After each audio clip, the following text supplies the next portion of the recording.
हिंदुओं और अल्पसंख्यकों पर हो रहे हमले थमने का नाम नहीं ले रहे। बांग्लादेश के 58 से ज्यादा जिले ऐसे हैं जहां पर हिंसा हुई और 400 से ज्यादा हिंदुओं की इस हिंसा में मौत हो चुकी है, जान जा चुकी है। हिंसा के दौरान हिंदुओं के घर लूटे गए, दुकानें लूटी गई, उनकी संपत्तियों को निशाना बनाया, घरों में आग लगा दी गई, कई हिंदू मंदिरों को भी आग के हवाले कर दिया गया। तो हिंदू महिलाओं के साथ बदसलूकी और दुर्व्यवहार भी बांग्लादेश में कट्टरपंथी कर रहे हैं।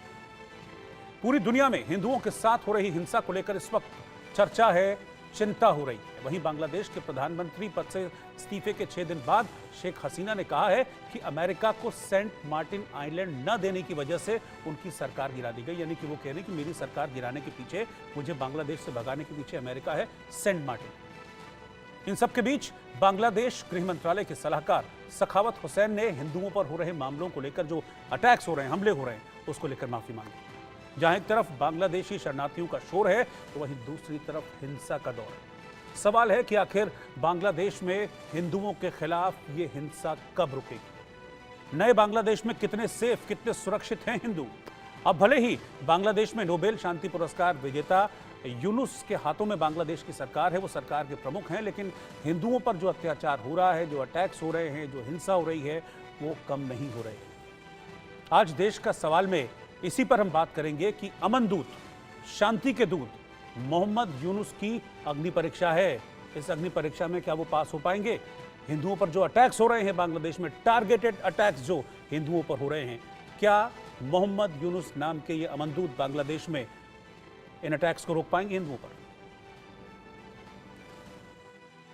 মসজিদে গিয়ে সারাক্ষণ নামাজ পড়েন, এটার হিসাব আপনাকেও দিতে হবে যে আপনি কেন প্রোটেক্ট করতে পারলেন না যারা আপনার কাছে প্রোটেকশন চেয়েছে। এটা আমাদের ধর্মেই আছে যে আপনি প্রোটেক্ট করবেন, বিং মেজরিটি। সেটা না করে যদি এটা করেন, এটা মৌলানা সাহেবদের জিজ্ঞেস করেন। আমি আশা করি আমার মাইনরিটি ভাইদের, ভাই আমি মাপ চাই আপনাদের হাতে, মাপ। কারণ একটা বিশৃঙ্খলার মধ্যে দিয়ে আমরা এখনও যাচ্ছি। আমরা আপনাদেরকে কিছু কিছু জায়গায়, বাট অনেক জায়গায় শুনেছি যে সোসাইটি প্রোটেক্ট করেছে। আমি ক্ষমা চাচ্ছি যে পুলিশ, র্যাব, অন্যান্য বাহিনীগুলো যাদের আমি এমপ্লয় করতে পারতাম, তাদের অবস্থা এখনও ভালো না, তো ফিরে আসবে।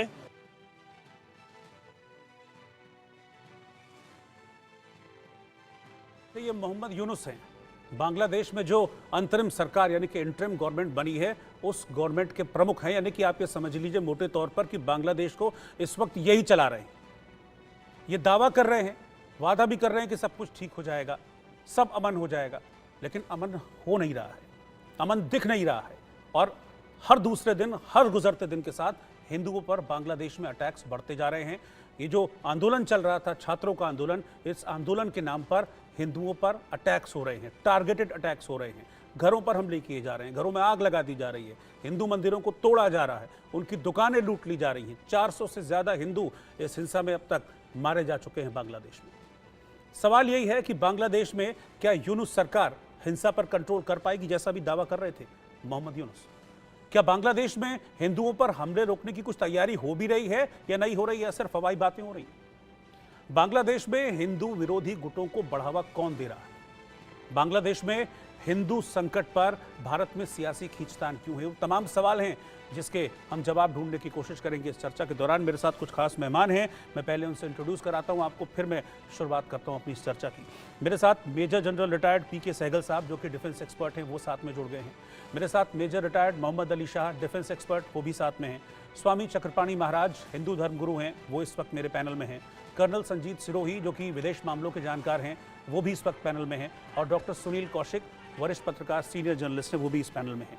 आप सभी का सर बहुत बहुत स्वागत है। लेकिन पीके सहगल साहब, सबसे पहले आपके पास में आना चाह रहा हूँ, ये अटैक्स हो क्यों रहे हैं? अचानक से एकदम से अटैक, वहाँ सरकार अस्थिर होती है, तख्ता पलट होता है, शेख हसीना भागकर यहाँ आ जाती हैं और फिर अचानक से हिंसा शुरू हो जाती है।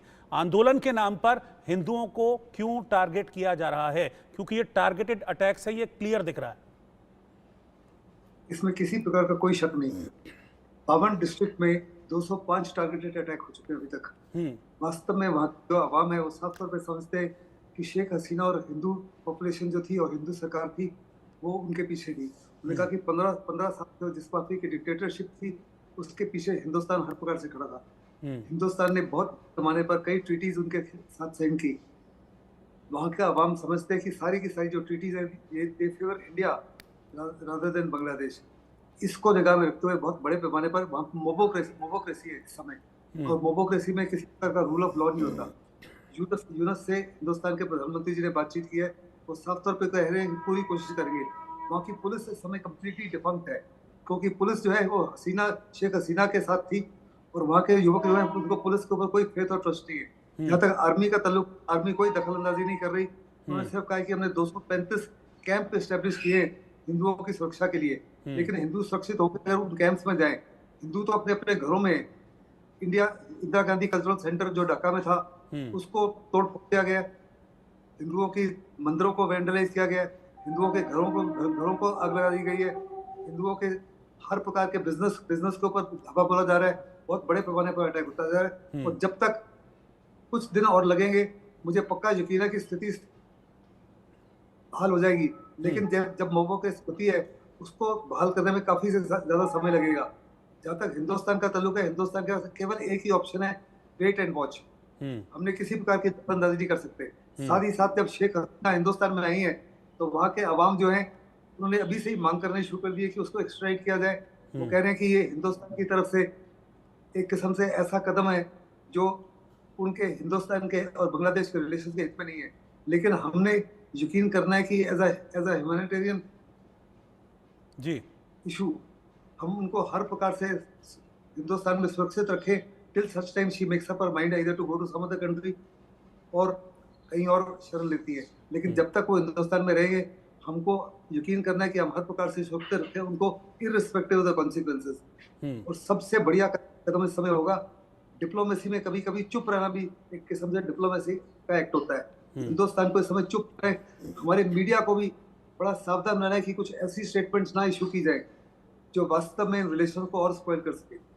इस समय बहुत सारे लोग हैं, बहुत सारी फॉरेन एजेंसीज हैं जिनकी कोशिश है कि हर छोटी से छोटी बात को बहुत बड़ा बढ़ा के रिलेशन में काफी से ज्यादा कड़वाहट पैदा किया जाए। खास करके पाकिस्तान की कोशिश, चाइना की कोशिश, और बहुत बड़े पैमाने पर इस सारे साजिश में अमेरिका इन्वॉल्व था। इसमें कोई शक नहीं कि सेंट मार्टिन में अमेरिका अपना एयरबेस बनाना चाहता था, जिससे बहुत बड़े पैमाने पर जो उनका देश है म्यांमार में चाइना का, उसके ऊपर नजर रखी जा सके। वो जो आपके उनका जो चोक पॉइंट है उसके ऊपर नजर रखी जा सके, और जो कॉक्सेस बाजार में चाइना एक बेस बनाना चाहता है उसके ऊपर नजर रखी जा सके। लेकिन साथ ही साथ वो हिंदुस्तान के ऊपर भी नजर रख सकते थे, कंप्लीट ट्रेड की मूवमेंट के ऊपर जो इंडियन ओशन में हो रहा था उसके ऊपर नजर रख सकते थे। और साथ ही साथ अमेरिका जो है हमेशा ही डबल गेम खेलता है। जब से ये बनी थी, अमेरिका ने उसी दिन से बड़े पैमाने पर विरोध करना शुरू किया था। उन्होंने स्टूडेंट्स को भड़काया, उन्होंने वहाँ की फौज को भड़काया, यहाँ तक कि फौज में जो रिटायर्ड पर्सनल थे, चाहे वो आर्मी के ऑफिसर्स थे चाहे पर्सनल थे, उनको भी कहा कि युवकों के साथ एकजुट होकर इस साजिश को और बड़ा करो। मुझे नहीं लगता था कि उनको पता था कि इसका इंजाम क्या होगा, बिकॉज यहाँ कंप्लीट इंस्टेबिलिटी हो गई है, तो हिंदुस्तान के लिए बहुत बड़ा सिक्योरिटी कंसर्न हो गया। ठीक है सर, मैं आपके पास आता हूँ। मेजर मोहम्मद अली शाह, शेख हसीना हिंदुस्तान में रह रही हैं, सेफ हाउस में रह रही हैं। जब शेख हसीना यहाँ आती हैं उसके 2 दिन बाद बांग्लादेश की सुप्रीम कोर्ट बार एसोसिएशन के एक अध्यक्ष हैं, वो कहते हैं कि शेख हसीना, शेख रेहाना को गिरफ्तार करके हमारे हवाले कर दो। ऐसा नहीं हुआ। क्या ये जो वहाँ हो रहा है, ये बदला लिया जा रहा है वहाँ पर रह रहे हिंदुओं से?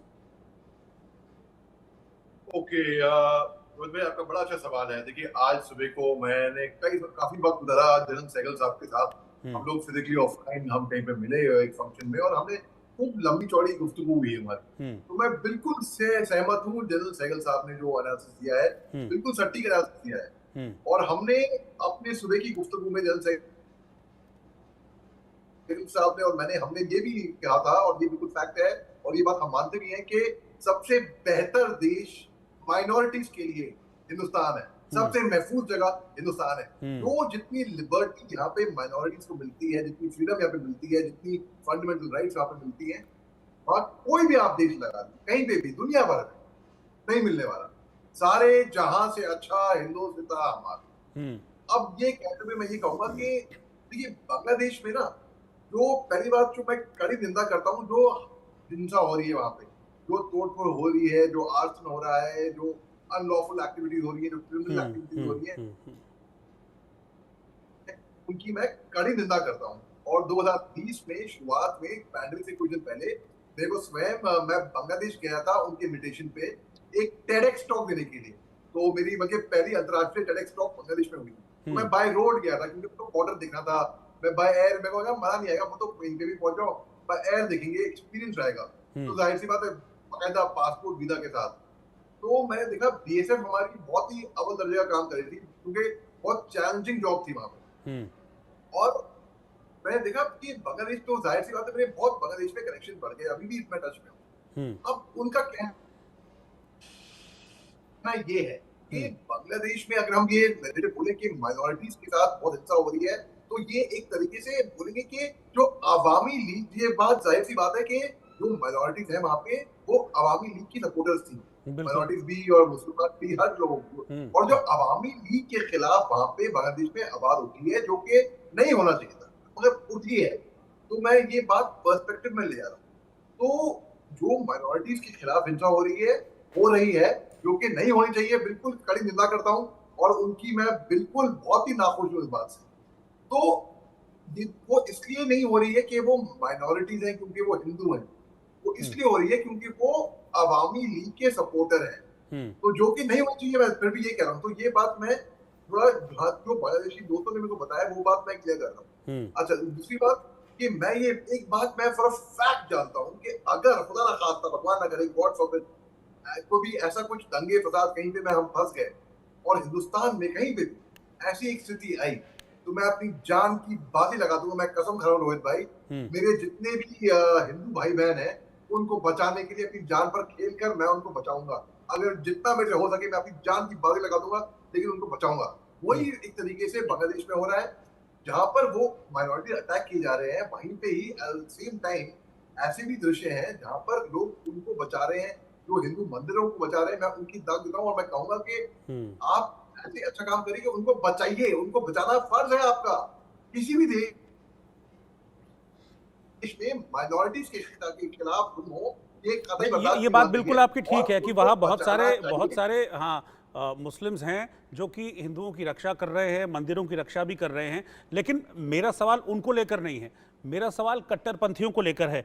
डॉक्टर सुनील, मैं आपके पास आना चाहूँगा। डॉक्टर सुनील कौशिक, क्या जो कट्टरपंथी हैं उन्हें आंदोलन की आड़ में मौका मिल गया है हिंदुओं पर अटैक्स करने का?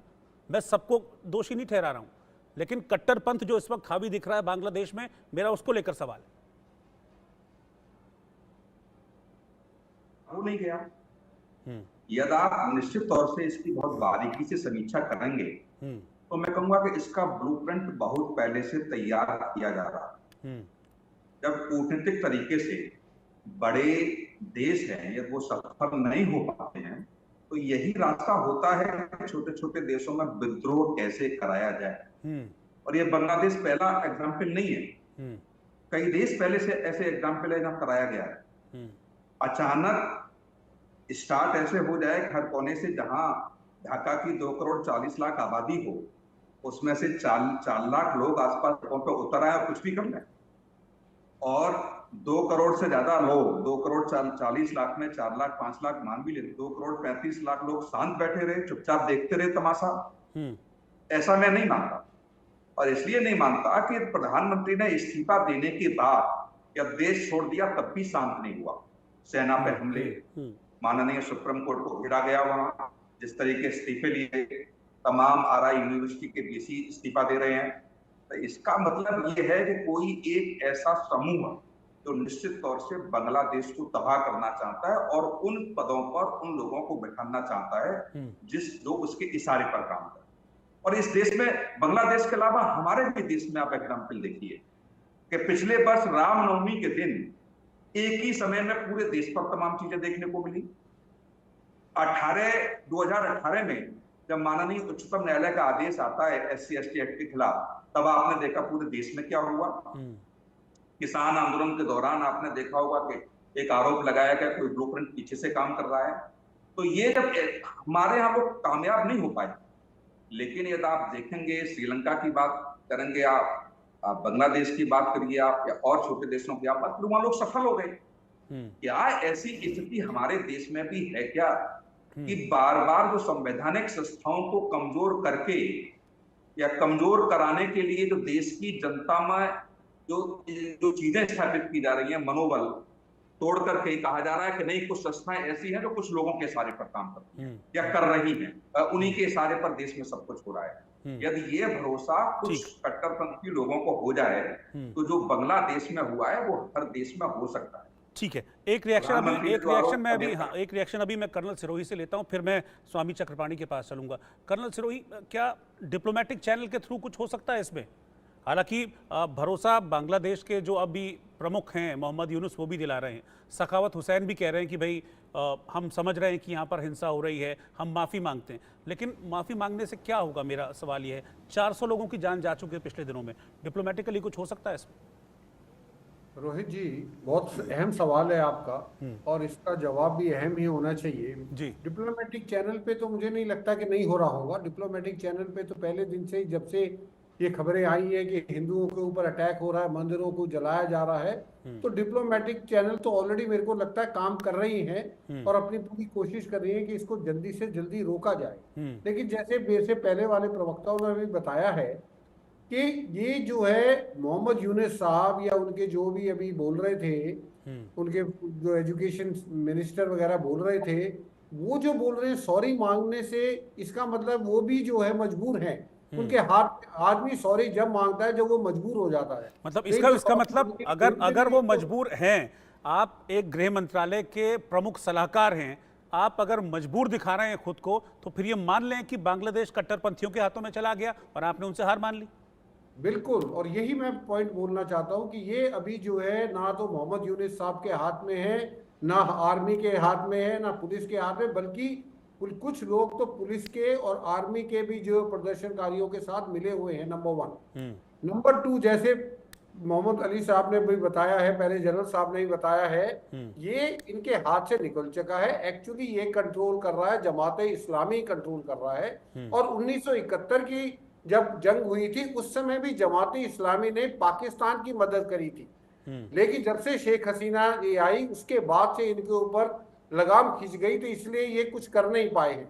और ये नहीं चाहते हैं कि हिंदू वहां पे रहें, ये इतने कट्टरपंथी हैं, इनकी पूरी ट्रेनिंग, इनको पूरी फंडिंग जो ISI से हो रही है।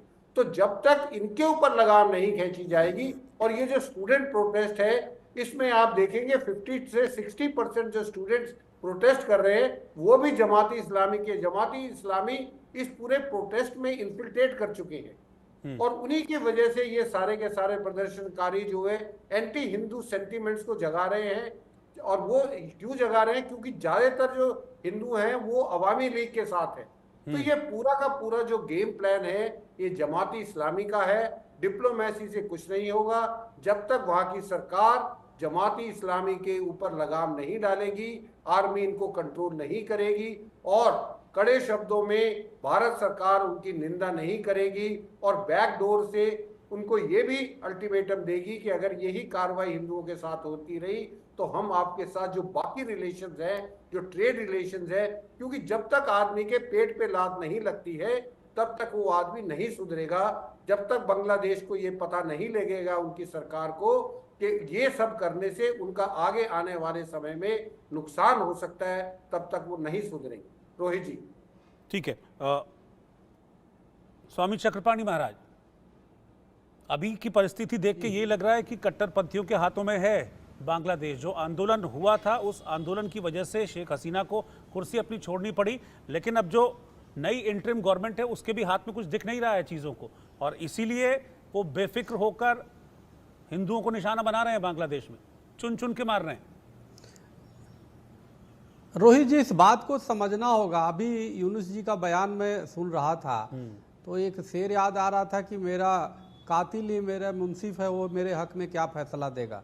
सवाल जिसके उपज हैं यूनुस जी, जो बने हैं मुखिया, अब उन आतंकी सोच के, जिहादी सोच के लोगों ने, आप बताइए, पहले तो सरकार की से उनकी जो मांग थी, सरकार के खिलाफ जो आंदोलन था, उग्र हुआ, उसमें हिंदू कहाँ से आ गए, उसमें अल्पसंख्यक कहाँ से आ गए। लेकिन आप देखिए कि कहीं ना कहीं उनके दिमाग में ये जहर है कि जो ये काफिर हैं, उसके साथ जो देश के, ये शेख हसीना तो आ गई, भारत में शरण ले लिया, बाकी वहाँ पे हिंदुओं को टारगेट करने लगे। तो ये कहीं ना कहीं यह जो जहर जो है, जो बचपन से इनके खून में भर दिया गया कि ये काफिर हैं, ये भूत पूजा करने वाले लोग हैं, इनको मारो, इनको तुम्हें मारने से पुण्य होगा। दूसरी तरफ हिंदुओं को सिखाया जाता है कि वसुधैव कुटुंबकम, पूरा विश्व परिवार है। तो यह सोच जो है, आज देखिए कि आप तो करीबन 450-500 की आंकड़ा जो गिरा रहे हैं, लेकिन हमारी कई ऐसे लोग हैं जिससे बात हो रही है, वीडियो कॉन्फ्रेंस पे बात हो रही है, हजारों लोग वहां मारे गए हैं, हजारों के हजारों परिवारों को घरों में बंद करके सीधे आग लगा दिया जा रहा है। और वहां के लोग वीडियो बना रहे हैं, मूक दर्शक बने हुए देख रहे हैं, कोई वहां बचाने वाला नहीं है किसी को। एक जाहिलों का कौम है, एक जाहिल जो जिहादी खड़े होकर के सबको, बस उसमें कोई देखने वाला है, कोई मारने वाला है, लेकिन बचाने वाला कोई किसी को वहां नहीं बचा पा रहा है। अब हिंदू मजबूरी में कुछ जो है जगहों पे इकट्ठे होकर के कम से कम दिन में रोडों पे आ रहे हैं, और इसलिए आ रहे हैं ताकि अब मरा जाए तो साथ में ही मरा जाए, क्योंकि मरता क्या नहीं करता। क्योंकि कई जो बाहर रोड पे आने के पीछे भी इनका वो है, क्योंकि कई बस्तियों को, कई घरों को बंद करके बाहर से बच्चों तक, मासूम बच्चों तक, महिलाओं तक, वृद्धों तक, सबको आग के हवाले कर दिया, सब उसमें जल बुन गए। तो आखिर क्या करेंगे वो? तो इसलिए घरों से बाहर निकल रहे हैं। कितने घरों में घुस घुस के सरेआम, आप बताइए, बाप के सामने बेटी की बलात्कार कर दिया, मासूम बच्चों को माँ बाप के सामने फांसी पे लटका दिया, उसका क्या दोष है? तो ये एक जाहिल लोग हैं, यह एक ऐसे मानसिकता के लोग हैं जो पूरी तरह ये इनके अंदर मानवता नहीं है। और पूरे दुनिया में यह हाल है। आप देखो ना, ब्रिटेन में ऐसा क्या है, वहां क्यों हिंदू है, लेकिन आप देखो अब आग लगी पड़ी है, और पूरे देश में आग लगी पड़ी है। लेकिन इससे सबसे बड़ी जो दुर्भाग्यपूर्ण है, यहां पे विपक्ष जो है, जो राजनीति करते हैं, वो गाजा में बम फूटता है तो आंसू बहाने लगते हैं, वो विधवा विलाप करने लगते हैं। लेकिन बांग्लादेश में हजारों हमारे हिंदू मारे गए, हजारों हमारे हिंदू बहन बेटियों की सरेआम इज्जत लूटी जा रही है, सरेआम उनको काटा जा रहा है, मारा जा रहा है, लेकिन एक बयान नहीं, एक ट्वीट नहीं। और दूसरी तरफ सरकार के भी कम से कम जो एजेंसियां थी वो कहीं ना कहीं नाकाम थी। जो एजेंसियों को पहले पता चल जाना चाहिए था कि क्या वहां पे हालात हो रहे हैं। केंद्र सरकार को भी इस पे एक्शन लेना चाहिए था, आक्रामक एक्शन लेना चाहिए था। हमारे एक इजराइल देश से सीखना चाहिए, अपने एक नागरिक की रक्षा के लिए वो पूरी अपनी सेनाओं को तैनात कर देता है और दूसरे देशों की औकात बता देता है। यहाँ पे हमारे आंखों के सामने हजारों लाखों की संख्या में हिंदुओं की मार दिए गए, और उनके सामने मौत नाच रहा है। बॉर्डर पे आप देख लीजिए कि हिंदू खड़े हैं लाखों की संख्या में, उनको अंदर भी नहीं घुसने दिया जाता है। आखिर जो नागरिक संशोधन बिल संसद से पास हुआ था, वो किस दिन रात के लिए बना था भाई? अब तो ये जरूरी है कि तुरंत उसको अमल में लाया जाए, और हिंदुओं को कम से कम जो आना चाहते हैं उनको शरण दिया जाए, उनके कागज देख करके, और वहां पे उनकी रक्षा की जाए। सरकार को भी कम से कम ठोस एक्शन लेना चाहिए, और बांग्लादेश को बताना चाहिए, उसको तुरंत करना चाहिए कि एक भी हमारा हिंदू अगर मारा गया तो हम छोड़ेंगे नहीं। तुरंत अपने सैनिकों को तैनात करने चाहिए, मिसाइल भी तैनात करनी चाहिए आवश्यकता पड़ने पे। सवाल इस बात का है कि फटीचर सा देश जो हमारे भारत के टुकड़ों पे पलने वाला है, क्या इतना वो हो गया कि हमारे हिंदुओं को वहां पे मारे जा रहे हैं सरेआम? वो हमारे हिंदू बहन बेटियों की इज्जत लूट रहा है, पूरी दुनिया देख रही है। संयुक्त राष्ट्र संघ भी अफीम चाट करके सो रहा है, मानवाधिकार आयोग जितने भी अफीम चाट के सो रहे हैं। तो ये कहीं ना कहीं हिंदुओं की रक्षा स्वयं हमें करने पड़ेगी। इसलिए जरूरी है कि हमें जो है खुद जागृत होना पड़ेगा। कोई बाहर से नहीं आएगा रक्षा के लिए, अमेरिका नहीं आएगा।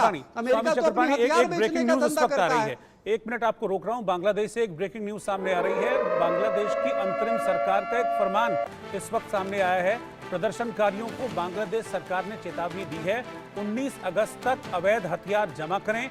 हिंसा रोकने के लिए बांग्लादेश सरकार की ओर से ये बड़ा कदम उठाया गया। ये कहा गया है कि 19 अगस्त तक आप जो भी आपके पास हथियार है उस हथियार को जमा कर दें सरकार के पास। जनरल सहगल, क्या फर्क पड़ेगा इससे? अगर सरकार की सुनी रहे होते तो हिंसा थोड़ी ना करते। देखो, जो मोहम्मद यूनुस है वो सबसे इन्फ्लुएंशियल लीडर है बांग्लादेश के समय जी। उनको लोग काफी करते हैं, उनकी रिस्पेक्ट करते हैं। उन्होंने साफ तौर पे कहा है कि अगर ये हिंसा नहीं रुके और हिंदुओं के खिलाफ और माइनॉरिटीज के खिलाफ किसी माफी कार्रवाई होती रही तो वो इस्तीफा दे देंगे। ये उनकी बहुत बड़ी जबरदस्त धमकी है और इसका असर जरूर पड़ेगा। इस समय वहाँ किसी प्रकार का कोई लॉ एंड ऑर्डर है ही नहीं, क्योंकि कोई लॉ एंड ऑर्डर नहीं है तो एक किस्म से मोबोक्रेसी है और मोबोक्रेसी में इस माफी की हरकतें होती रहेंगी। लेकिन मुझे पक्का यकीन है कि अगले कुछ दिनों में काफी से ज्यादा स्थिति इंप्रूव हो जाएगी। जहाँ तक स्वामी जी कहते हैं मिलिट्री ऑप्शन नहीं है, अगर मिलिट्री ऑप्शन एक्सरसाइज किया तो हमारे लिए बहुत ही खतरनाक स्थिति होगी। And I don't think anybody in senses will ever think of attacking Bangladesh. उसको लार्ज स्केल आ जाना चाहिए। वहाँ जो हजारों तादाद में लगे हुए लोग, उनमें कम से कम 50 से 60% या 20 से 30% कट्टरपंथी हैं जो उनकी आड़ में देश के अंदर आना चाहते हैं। देश की सिक्योरिटी में बड़ा जबरदस्त खतरा हो जाएगा, देश की डेमोग्राफी में बड़ा चेंज हो जाएगा। वहाँ पे जो आपकी 5 स्टेट्स हैं उसमें वैसे ही काफी ज्यादा बांग्लादेशी आ चुके हैं पहले ही, और अगर इनको आने दिया जाए तो ऑल फ्यूचर चीफ मिनिस्टर उन स्टेट्स के बांग्लादेशी होंगे, हिंदू नहीं होंगे। ऐसे में हिंदुस्तान किसी हालत में इनको इस समय अंदर नहीं आने देगा और ना ही वो सेफ है। हमारी पूरी कोशिश की जाती है इस समय की किसी हालत में कोई इन्फ्लक्स हिंदुस्तान में ना आने दे, क्योंकि आप आज 1000 आने दे रहे हो, कल 10,000 होंगे, परसों 1 मिलियन आएंगे, पर नेक्स्ट डे 10 मिलियन आएंगे। आपने साफ तौर पे जो कदम उठा रहे हैं हिंदुस्तान की सरकार बिल्कुल सोची समझ के तहत है। डिप्लोमेटिकली हम हर प्रकार की कोशिश कर रहे हैं, इसके अलावा पॉलिटिकली कोशिश कर रहे हैं। हमने जहाँ तक यूएन सिक्योरिटी काउंसिल का ताल्लुक है या यूनाइटेड नेशन का ताल्लुक है या ह्यूमन राइट्स कमीशन का ताल्लुक है, वो कुछ बोले भी तो उनको उनके फैसले को कोई असर नहीं होता, क्योंकि उनके पास वो डिफरेंट ऑर्गेनाइजेशन से अपने किसी भी ऑर्डर को वो क्या कहते हैं एग्जीक्यूट नहीं कर सकते। लेकिन कुछ दिन पहले टिल यस्टरडे हिंदुस्तान के लोगों के खिलाफ जिस माफी कार्रवाई हुई थी, कोई और देश इसको कंडेम नहीं कर रहा था। लेकिन आज बड़े पैमाने पर ब्रिटेन ने, कनाडा में, अमेरिका में और कुछ और कंट्रीज में इसकी कंडेमनेशन शुरू हो गई है, जिससे बड़ा प्रेशर पड़ रहा है वहाँ की इंटरिम सरकार को। क्वेश्चन इज, जो इंटरिम सरकार है क्या वो वास्तव में इंटरिम सरकार है? उन प्रकार का कोई एडमिनिस्ट्रेटिव एक्सपीरियंस नहीं था। ये जो यंगस्टर्स आए हैं उसमें तो कुछ 2 स्टूडेंट लीडर भी हैं, वो सारे के सारे मिनिस्टर बन गए हैं, लेकिन किसी प्रकार का कोई तजुर्बा नहीं है। उनको स्थिति को संभालने के लिए काफी समय लगेगा। एक ऑप्शन जरूर है कि वहाँ की फौज जो है मार्शल लॉ डिक्लेयर कर दे, लेकिन वो किसी प्रकार से वहाँ के अवाम एक्सेप्ट नहीं करेंगे। वो कहते हैं शेख हसीना को हटाया तो हम आर्मी रूल नहीं चाहेंगे, आर्मी उससे भी बदतर होगी। ऐसे में ठीक है, जो कार्रवाई की है इस समय मेरे मुताबिक सबसे बढ़िया कार्रवाई की है। They standing apart, supporting Yunus Sinha all possible manner works कर। ठीक है, मेजर मोहम्मद अली शाह, मैं फिर आपसे इस सवाल को लेकर आऊंगा कि क्या इस आदेश का असर पड़ेगा उन कट्टरपंथियों पर, जैसा कि अभी जनरल साहब ने भी कहा कि बांग्लादेश में अभी कोई सरकार है नहीं, कुछ दिख नहीं रहा है। क्या इस आदेश का असर उन कट्टरपंथियों पर पड़ेगा जो प्रधानमंत्री आवास में घुस जाते हैं, लूट करते हैं, शेख हसीना के ब्लाउज और ब्रा को हवा में लहराते हैं और खुद को बड़ा तीसमार खां समझते हैं? वो लोग सुनेंगे सरकार के इस आदेश को?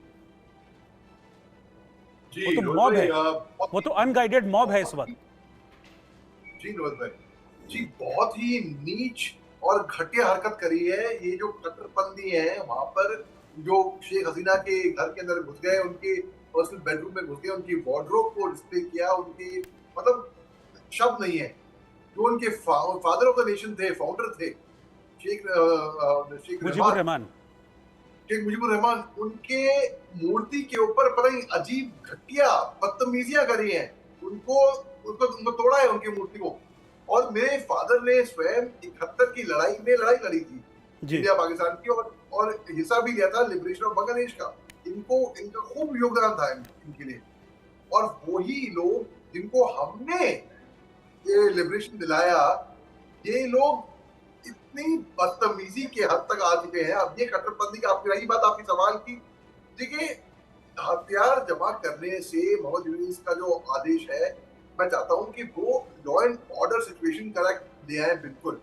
और जो इंटरिम गवर्नमेंट है, फुल पावर्स दिए जाए उन इंटरिम गवर्नमेंट को कि भाई सरकार, वहाँ की मिलिट्री, वहाँ की अभी पुलिस अभी जो है वो किसी भी क्रिमिनल को छोड़ा नहीं जाना चाहिए, उसके खिलाफ सख्त से सख्त कार्रवाई होनी चाहिए। अब ये जो है कट्टरपंथियों पे, माफ कीजिएगा साहब, उन पे फर्क नहीं पड़ता। ये बेहुदा बदतमीज घिनौनी हरकत करते हैं ये लोग किसी भी हद तक जाएंगे। आप देखिए पाकिस्तान के क्या हालात है, वही चीज यहाँ पर पैरेलल मैं यहाँ पे देख रहा हूँ। हमारे एक तरफ ईस्ट और एक तरफ वेस्ट पे कैसे कैसे हालात बढ़ते हुए आ रहे हैं। बहुत दुख होता है देख के कि हमारे पड़ोसी मुल्क में ऐसा हो रहा है कि कहीं भाई हम महफूज बैठे हैं। टच वुड, शुक्र है लाख लाख भगवान का कि हम यहाँ पर हिंदुस्तान में शेख हसीना देखिए महफूज अपने आप को फील किया उन्होंने हिंदुस्तान के अंदर। ये कट्टरपंथी जो है इनको सरकार को, वहां की सरकार इंटरिम गवर्नमेंट है, इनको एक स्ट्रिक्ट एक्शन लेना पड़ेगा। बिना स्ट्रिक्ट एक्शन के कुछ नहीं होने वाला। हथियार जमा करते रहिए। मैंने पहले भी देखा है कई और जगहों पे हथियार जमा करने के लिए गए थे, लेकिन जहाँ पे इसको करना पड़ता है वो करना होता है, वो कर देता है। इनकी जो मेंटालिटी है, जो घटिया सोच विचार है, जिस घटिया सोच विचार से आते हैं ना, उस घटिया सोच विचार आदमियों लोगों को आइडेंटिफाई करना चाहिए, उनको इस तरीके से। जी ठीक है। कर्नल संजीत सिरोही, इस वक्त बांग्लादेश में जो हिंदुओं के साथ हो रहा है इसके पीछे रीजन था कि बांग्लादेश में अस्थिरता, शेख हसीना की सरकार का तख्ता पलट हुआ, उन्हें इस्तीफा देना पड़ा। लेकिन अब शेख हसीना एक इंटरव्यू में कहते हैं कि उस तख्ता पलट की पूरी स्क्रिप्ट अमेरिका ने लिखी थी सेंट मार्टिन द्वीप के लिए। तो वो ये कह रहे हैं कि इस सारे तख्ता पलट के पीछे और जो राजनीति 360 डिग्री बांग्लादेश में उलट गई, उसके पीछे अमेरिका और सेंट मार्टिन हैं। अमेरिका सेंट मार्टिन चाहता था, हमने नहीं दिया, उसने सब करा दिया। रोहित जी, इसमें कोई दो राय नहीं है कि ये जो भी कुछ हुआ है ये बाहर की ताकत से हुआ है, ये अंदरूनी ताकत से नहीं हुआ है। और ये क्योंकि शेख हसीना जी ने अभी नहीं, ये 2-3 महीने पहले भी कहा था कि कोई कंट्री जो है वो ये सेंट मार्टिन जो आइलैंड है इसको लेना चाहती है और कुछ हिस्सा बांग्लादेश का और कुछ म्यांमार को मिला के एक क्रिश्चियन कंट्री बना चाहिए। और वो क्रिश्चियन कंट्री बना के वो क्या चाहते हैं वो आगे आने वाला वक्त बताएगा। पर मैं आपको बता रहा हूँ कि इसमें कोई दो राय नहीं है कि ये सारा का सारा काम किया हुआ अमेरिका का है। और रीजन बेसिक इसके 2 रीजन है। सबसे बड़ा जो रीजन है वो म्यांमार में जो चाइनीज का इन्फ्लुएंस बढ़ रहा है, उस चाइनीज को इन्फ्लुएंस को रोकने के लिए बे ऑफ बंगाल में जितना हिंदुस्तान जो भी सैटेलाइट लॉन्च करता है उसके ऊपर निगरानी रख लेगी। तो अमेरिका को ये लगता है कि बे ऑफ बंगाल अब जो है बहुत इंपॉर्टेंट है। और आप देखोगे कि अंडमान निकोबार आइलैंड्स और उसके नीचे जो मलाका स्टेट्स वगैरह हैं, इंडियन ओशन की 60 to 80% जो ट्रेड है वर्ल्ड का वो वहां से गुजरता है। तो ये अमेरिका की, इसमें कोई दो राय नहीं है। अमेरिका चाहता था सेंट मार्टिन आइलैंड को लेना ताकि वहां पे अपना नेवल बेस बना सके और उस नेवल बेस पे ना उनके भाई सिर्फ चाइना बट भारत के ऊपर भी निगरानी रखी है। अच्छा, लेकिन इसी में एक सवाल भी खड़ा होता है, चाइनीज इन्फ्लुएंस की आप बात कर रहे हैं। अभी तो खैर इंटरिम गवर्नमेंट है और मोहम्मद यूनुस सरकार चला रहे हैं। आने वाले वक्त में अगर खालिदा जिया की सरकार आती है, कहीं ना कहीं इन्फ्लुएंस तो दिख ही रहा है, क्योंकि शेख हसीना यहाँ से कहीं पीछे से खालिदा जिया को रिहा कर दिया गया, भ्रष्टाचार के सारे केसेस हटा लिए गए और वो सिंपैथाइजर मानी जाती हैं पाकिस्तान की और इनडायरेक्टली चीन की भी। तो चाइनीज इन्फ्लुएंस फिर बांग्लादेश में नहीं बढ़ेगा, वहाँ भी बढ़ेगा ही बढ़ेगा फिर?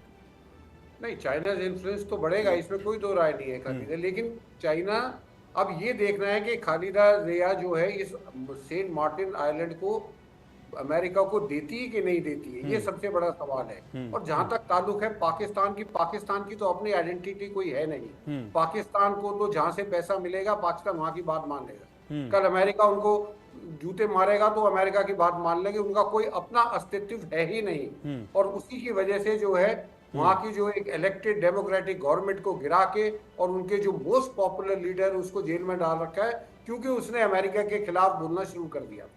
अब मैं 1-2 पॉइंट और बोलना चाहता हूँ जी। जैसे अब ये कहा है कि 19 अगस्त तक जो है हथियार जमा करो। मैं पूछना चाहता हूँ 19 अगस्त तक क्यों? ये क्यों नहीं कहा जा सकता कि 24 घंटे के अंदर आप हथियार जमा करो? क्या गवर्नमेंट को 1 हफ्ता लगता है ये ऑर्डर इम्प्लीमेंट करने में? क्यों नहीं? मोहम्मद यूनुस साहब ये कह रहे हैं अगर ये हिंसा नहीं रुकेगी तो मैं रिजाइन कर दूंगा। इससे तो साफ जाहिर होता है कि उनके हाथ में है ही कुछ नहीं। और जिसके हाथ में, अगर आर्मी के हाथ में कंट्रोल है तो क्यों नहीं आर्मी आती है? और इसको ऐसा नहीं है कि अगर आर्मी चाहे, इसको देख के तो यही लग रहा है कि सर, इसको देख के तो यही लग रहा है कि आप उनसे हथियार डालने के लिए कह रहे हैं 19 अगस्त तक, लेकिन आपके स्टेटमेंट से लगता है कि आपने अभी हथियार डाल दिए। बिल्कुल 100% डाल दिए। जब वो ये कह रहे कि मैं रिजाइन कर दूंगा, रिजाइन कौन आदमी करता है? जो मजबूर होता है। नहीं तो जो गवर्नमेंट में बैठा है वो रिजाइन क्यों करेगा? आर्मी को क्यों नहीं ऑर्डर दिया जा सकता कि आप, आर्मी इंप्लीमेंट करेगी कि अगले 24 घंटे के अंदर हिंसा रुकनी चाहिए? और मैं नहीं मानता कि अगर आर्मी चाहे तो इंसान ना रुके। पाकिस्तान जैसी जगह में रुक गई, आर्मी चाहे तो हर जगह रुक कर सकती है, लेकिन आर्मी भी जो है तमाशा देख रही है। वो क्यों देख रही है ये आगे चल के पता लगे। मुझे तो ये लगता है कि आर्मी के अंदर भी जमाती इस्लामी का बहुत बड़ा रोल है, जिसकी वजह से ये जो नंगा वहाँ पे जो है डांस हो रहा है, जिसमें हिंदुओं के साथ इतना बुरा व्यवहार हो रहा है, उसको जो है होते हुए देख रहे हैं। एक हफ्ता हो गया, मेरी समझ में नहीं आता कि आर्मी इतनी बेबस है कि आर्मी भी कंट्रोल नहीं कर सकती। रोहित जी बिल्कुल बिल्कुल।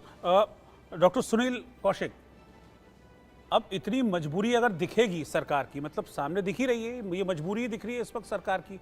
अगर राष्ट्र प्रमुख इस वक्त हैं, वो ये कह रहे हैं कि मैं इस्तीफा दे दूंगा, एक हफ्ते में हथियार जमा करो, तो ये तो मजबूरी दर्शा रहा है। अगर ऐसी ही मजबूरी सरकार को हमें दिख रही है यहाँ बैठे हुए, तो वहाँ बैठे हुए कट्टरपंथियों को तो सारी चीज़ें दिख रही होंगी, तो वो डरेंगे या और बढ़ेंगे, इससे उनके अत्याचार और बढ़ेंगे?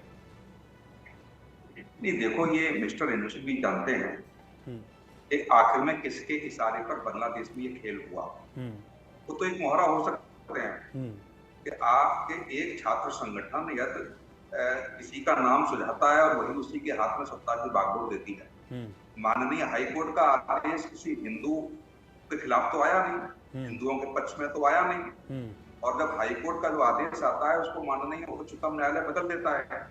लेकिन फिर भी यदि छात्रों के देश में कुछ कट्टरपंथियों ने उस देश को बंधक बना लिया, तो ये सारा विश्व जानता है, हम सब भी जानते हैं इस बात को लेकर कि उसके बाद यदि आपने प्रधानमंत्री के खिलाफ भी यदि आप थे और प्रधानमंत्री इस देश से इस्तीफा देकर चली जाती हैं, मामला शांत हो जाना चाहिए। यदि वो सत्ता की बागडोर संभाल लेते हैं, शपथ ग्रहण समारोह हो जाता है, उसके बाद देश में शांति हो जानी चाहिए। यदि फिर भी यदि शांति नहीं हो पा रही है, तो इसका मकसद क्या है, इसके गुण में जाना पड़ेगा ना। इसके माइक्रो लेवल पर समीक्षा करनी पड़ेगी कि आखिर में उनको भी ये अपील करनी पड़ रही है और अपील के बावजूद कुछ असर दिखाई नहीं दे रहा है। आप देखिए, जब उनका शपथ ग्रहण हो जाता है, उसके बाद माननीय उच्चतम न्यायालय के प्रधान न्यायाधीश को इस्तीफा देना पड़ा, क्यों? आर्मी के खिलाफ लोग सड़कों पर उतर रहे हैं, क्यों? मुझे लगता है हिंदुओं से दिक्कत होती या माननीय उच्चतम न्यायालय के आदेश से दिक्कत होती या हसीना जी के प्रधानमंत्री बने रहने पर दिक्कत होती, तो मामला खत्म हो जाना चाहिए, लेकिन मामला खत्म नहीं हो रहा है। इसका मतलब जो बाहर की शक्तियां हैं वो कूटनीतिक तरीके से बांग्लादेश में जो हस्तक्षेप करने का प्रयास कर रही है, वो पूरी अभी नहीं हुई, उसको समझना पड़ेगा। जो हमारे देश के आसपास जो माहौल बना हुआ है, जो जिनकी स्थिति हमारे देश को लेकर के भी बनती और बिगड़ती है, या तो वहां ऐसी स्थिति अमेरिका ने बनाई या चाइना का कुछ थोड़ा बहुत रोल उसमें रहा, या पाकिस्तान में जिस तरीके से खुशियां मनाई जा रही हैं, ये यकायक नहीं है। क्या इसको लेकर के मैं तो अपने देश पर भी सवाल खड़े करूंगा कि हमारे देश की एजेंसियां क्या कर रही थी? क्या हमारे देश की एजेंसियों को ये आभास नहीं था कि बांग्लादेश में क्या होने जा रहा है? बांग्लादेश की एजेंसियों को आप छोड़िए, हमारे देश की एजेंसियां सोई हुई थी क्या? यदि हमारे देश की एजेंसियों ने समय रहते हुए अलर्ट नहीं किया कि बांग्लादेश में हमारे पड़ोसी राज्य में क्या हो रहा है, तो इसका मतलब हम लोग भी फेलियर है, हमारी सरकार फेलियर है। म्यांमार में क्या हुआ, हम लोगों को समय से पता नहीं चला। श्रीलंका में क्या हुआ, हमको समय से रहते हुए पता नहीं चला।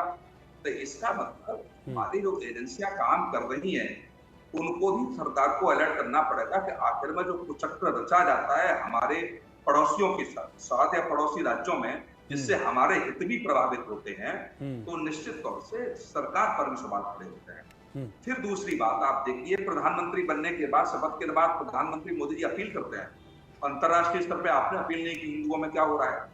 और जो चक्रवर्ती महाराज जी ने जो कहा कि गाजा में लेकर के, यूक्रेन में लेकर के जो विधवा विलाप कर रहे थे, एक भी बड़ा आंदोलन हमारे देश में नहीं हुआ हिंदुओं के खिलाफ हो जा रहा है। एक भी विपक्ष का बड़ा राजनीतिक दल नहीं बोला हमारे पड़ोस के राज्य में हो क्या रहा है। तो क्या इसकी जो अभी राहुल गांधी पर भी सवाल खड़े किए कि कुछ विपक्ष में बैठे हुए राजनीतिक दलों के पुत्र कहीं दूसरे देश में जाकर के मिले, तो उसमें बैठ के वार्ता क्या हुई, तो ये समझने का आप प्रयास कीजिए कि ये बहुत जल्दबाजी में लिया गया प्रयत्न नहीं है।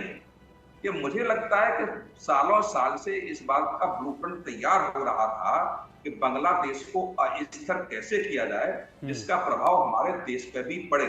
श्रीलंका में भी स्थिति खराब हुई, हमने सबसे ज्यादा फाइनेंशियल मदद उसकी की, क्या हमारे हित प्रभावित उससे नहीं हुए क्या? म्यांमार में जो कुछ भी हुआ उससे हमारे देश प्रभावित नहीं हुए क्या? अब जो बांग्लादेश में हो रहा है, जहाँ 10,000 अरब डॉलर का जो व्यापार हम लोगों के साथ है, वो प्रभावित नहीं हुआ क्या? तो ऐसी स्थिति में मुझे लगता है कि भारत सरकार को भी बड़ा निगरानी से नजर रखनी पड़ेगी कि आखिर में पड़ोसी राज्यों में जो कुछ भी हुआ उसमें हमारी एजेंसियां हाथ पे हाथ रख के कैसे रखी रही। हमने कूटनीतिक तरीके से प्रयास क्यों नहीं किया? जिस अमेरिका के साथ हम अपना दोस्ती का नया इतिहास लिखने जा रहे हैं, जहां बार बार अमेरिका ये कहता है कि हम इसके साथ अहम कदम भारत और हमारा अहम साथ भारत है, लेकिन यदि पड़ोस के देश में जिसमें भारत का प्रभाव कम हो वहां पे या भारत के हित प्रभावित हो, यदि ऐसी स्थिति में अमेरिका जैसा देश षड्यंत्र करता है तो क्या भरोसे करने लायक अमेरिका है कि नहीं? इस सब बातों पर मुझे लगता है सरकार को भी सोचना और समझना पड़ेगा। ठीक है स्वामी चक्रपाणी, अगर एक देश में सरकार इतनी मजबूर, इतनी बेचारी दिखे कि राष्ट्र प्रमुख को ये कहना पड़े कि मैं इस्तीफा दे दूंगा, ये कहना पड़े कि हम हाथ जोड़ रहे हैं, तो फिर ऐसे देश में 1.25 करोड़ हिंदू जो हैं, 1 करोड़ 30 लाख हिंदू जो रह रहे हैं, वो तो हर पल फिर खतरे के साए में रहेंगे। नहीं, खतरे के साए में तो है ही है। देखिए मोहम्मद यूनुस जो है वो कट्टरपंथियों के प्रतिनिधि के रूप में चुने गए हैं। और कट्टरपंथी किसको चुनेंगे? जो उनका कहीं ना कहीं उनका समर्थक होगा। सवाल इस बात का है, ये जो माफ़ी मांगने की नौटंकी है, जो हिंसा न करने की नौटंकी है, ये एक अंतर्राष्ट्रीय स्तर पे सिर्फ दिखाने के लिए कि एक तरह से लोकतांत्रिक जो चुनी गई शेख हसीना थी उनको हमने इस्तीफा ले लिया, अब इनको मान्यता कैसे मिले। तो एक हथकंडा होता है, जानबूझ के एक उदारवादी चेहरा दिखाने के लिए होता है, और खाने के लिए अलग बात है। अगर इतने साफ होते तो जब शपथ लिए उसके तुरंत ही मतलब के साथ ही तुरंत आप ये कह रहे हैं कि ये सिर्फ दिखाने के लिए कर रहे हैं, सामने जो खुद को मजबूर हैं, पीछे सब स्वाभाविक है। आज भी कट्टरपंथ इन्हीं का ऑर्डर फॉलो कर रहा है। बिल्कुल कर रहा है। आप देखिए कि जो उसका मेन मास्टरमाइंड था जो इस्लाम, वो भी इनके साथ है। पूरी कमेटी भाई बनी हुई है, उनके प्रतिनिधि हैं। सवाल इस बात का है कि जब इनके शपथ लिए हुए कई दिन हो गए और उसके बाद भी हिंसा जारी है, और ये कह रहे कि 19 तारीख तक कट्टरपंथी अपने जो है लाइसेंसी बंदूक जमा कर दे। अब सवाल इस बात का है कि वो सिर्फ लाइसेंसी बंदूक से नहीं मार रहे हैं भाई, अवैध हथियार से मार रहे हैं, डंडे से मार रहे हैं, ईंटे पत्थर से मार रहे हैं, घरों में आग लगा दे रहे हैं। आप सीधे से खुद ही रोड पे उतर जाते, आप आर्मी को आदेश देते कि तत्काल कट्टरपंथियों को इनकाउंटर करो, लेकिन नहीं करेंगे। वो तो सिर्फ एक दिखावा है, अंतर्राष्ट्रीय समुदाय को दिखाएं कि हाँ जी यूनिस जी आए, एक तो अलोकतांत्रिक तरीके से बैठे हुए हैं, उनका कोई वो नहीं है, लेकिन वो अपनी मान्यता के लिए इस तरह की बातें बोलेंगे ताकि लोगों को अच्छा लगेगा। भारत में भी कुछ सेकुलर सोचेंगे, देखो जी ये तो प्रयास कर ही रही है यूनुस जी, पूरे विश्व में वो होगा। कितने हमारे हिंदू मार दिए गए, हजारों लाखों, और कितनी बहन बेटियों की इज्जत लूट गई, उसके ध्यान भटक जाएगा कि हाँ भाई चलो यूनुस तो शांत कर रहे हैं। अरे कुछ नहीं कर रहे हैं, ये सिर्फ मात्र नौटंकी बाजी है, ये दिखाने के लिए। अगर इनकी मन साफ होती तो शपथ लेने के साथ ही तुरंत सड़कों पे खुद उतरते और कट्टरपंथियों को इनकाउंटर करवाते और उस पर पहल दिखाते, लेकिन कहीं कुछ नहीं दिखाई दे रहा है। आर्मी वहीं पे खड़ी रह रही है द्वार पे, और लोग घरों में आग लगा रहे हैं हिंदुओं की, आर्मी खड़ी रह रही है और वहां पे पुलिस खड़ी रह रही है और वहां पे हिंदू मारे जा रहे हैं। तो कैसे हम मान लें कि मोहम्मद यूनुस जो है वो उनके मन साफ है? हमें बिल्कुल नहीं, हमें वो है कि साफ है, बल्कि बस एक अंतर्राष्ट्रीय स्तर पे मान्यता प्राप्त करने के लिए, ताकि हमें भी अन्य देश भी मान्यता दे कि हम प्रतिनिधि हैं, इसलिए इस तरह की एक झूठा चेहरा नकाब लगा के इस तरह से बोल रहे हैं। ठीक है, मेरे पास आखिरी 2 मिनट है, मैं चाहूंगा सबसे एक छोटा छोटा रिएक्शन ले लेता हूं, उसी हिसाब से छोटे छोटे रिएक्शन रखेंगे। जनरल सहगल, आपको इस वक्त सबसे बेहतर क्या दिख रहा है? आप वेट एंड वॉच कह रहे थे, लेकिन वेट एंड वॉच कब तक? देखो, मुझे साफ तौर पे नजर आ रहा है कि आर्मी जो है, पुलिस वहां की डिफंक्ट है, आर्मी कोई एक्शन नहीं ले रही। आर्मी सिचुएशन को बहुत क्लोजली वॉच कर रही है। तो आर्मी थोड़े दिन के बाद में अगर स्थिति बहाल नहीं होती और सिविलियंस का कंट्रोल नहीं होता तो army will take over. Army wait कर रही है to take over, army rule बहाल आ जाएगा, मार्शल लॉ मिल जाएगा, स्थिति बहाल हो जाएगी। मुझे पक्का लग रहा है कि आर्मी जो इस समय किसी प्रकार का कोई हुक्म नहीं मान रही इंटरिम गवर्नमेंट से। उन्होंने शेख हसीना से भी, उनके भी ऑर्डर्स नहीं सुने थे, और वो सिचुएशन को क्लोजली वॉच कर रही है। वो चाहेगी कि खुद अगर स्थिति को संभालना है तो खुद टेक ओवर कर ले। ठीक है, मेजर शाह फटाफट 20 सेकंड में। जी, मैं 30 सेकंड में ये बोलूंगा कि देखिए, जब माइनॉरिटी और माइनॉरिटीज किसी भी मुल्क में हो, बड़े भाई छोटे भाई की तरह रहना चाहिए।